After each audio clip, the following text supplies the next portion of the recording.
روز چهارشنبه دفتر نهادهای دموکراتی و حقوق بشر سازمان امنیت و همکاری اروپا تحت رهبری پرسکی و بودسکو مراقبت کارزار انتخابات پرزیدنتی تاجیکستان را شروع کرد.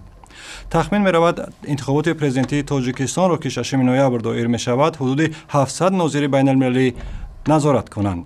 در نشست خبری ناظران در دوشنبه همکار ما شهلا گلخواجه حضور داشت. شهلا، آیا خانم بودسکو درباره شماره ناظران در این انتخابات معلومات داد؟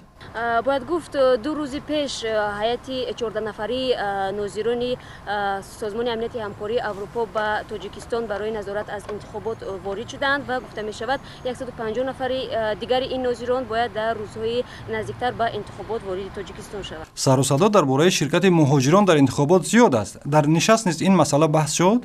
واقعا در این نشست یکی از سوالات اساسی مربوط به جمع‌آوری امضای مهاجران بود و ناظران هم گفتند که در رابطه با این مسئله آنها آگاهی دارند، ولی میگویند در معیارهای بین‌المللی در رابطه با مهاجران چیزی گفته نشده است. از این خاطر هر کشور خودش به واسطه تصمیم میگیرد که امضای مهاجران را جمع‌آوری میکند یا خیر. تشکر. خبرنگار آزادی بود شهلا گلخواجه از شهر دوشنبه. سازمان عفو بین المللی میگوید که در تاجیکستان بازداشت شده‌ها با خوف شکنجه روبرو میشوند. عفو بین الملل میگوید 2 نفر از بازداشت شده‌ها را مجبور کردند که شکایت‌های خود را بازپس بگیرند. برخی از زندانیانی که از عملکرد مسئولین زندان‌ها شکایت کرده بودند در تاریخ 30 سپتامبر سال 2013 به یک حامی حقوق محلی گفتند که آنها را همچون مجازات به مدت 3 ماه در حجره‌های انفرادی نگاه داشتند. این زندانیان از سرنوشت خود نگران بوده و بیم دارند که تقدیر حمزه اکرامزاده که سال گذشته در یکی از زندان‌های کشور ظاهراً بعد لط و کوب هلاک شده بود نصیب آنها نشود.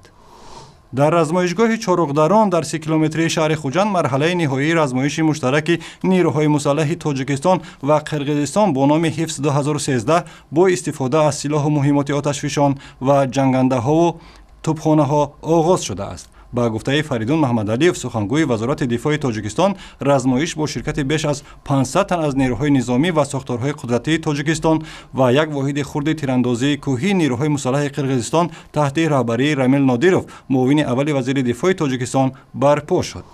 در ناحیه فرخار ولایت ختلان واقع در مرز جنوبی تاجیکستان با افغانستان کمانداتوری خدمات مرزبان تأسیس شد. کمانداتوری مرزبانی در این منطقه مرزی در حال پایه‌گذاری می شود که سال آینده نیروهای پیمانی ناتو از قلمرو افغانستان بیرون خواهند شد و با گفته ناظران امور تهدید و خطرها از سوی گروه‌های مسلح تروریستی و افراطی با کشورهای همسایه افغانستان به خصوص تاجیکستان در حال افزایش خواهد بود. اخیراً وضع در مناطق شمال افغانستان به خصوص در ولایت بدخشان که با قسمت جنوب و شرق تاجیکستان هم مرز است متشنج شده است.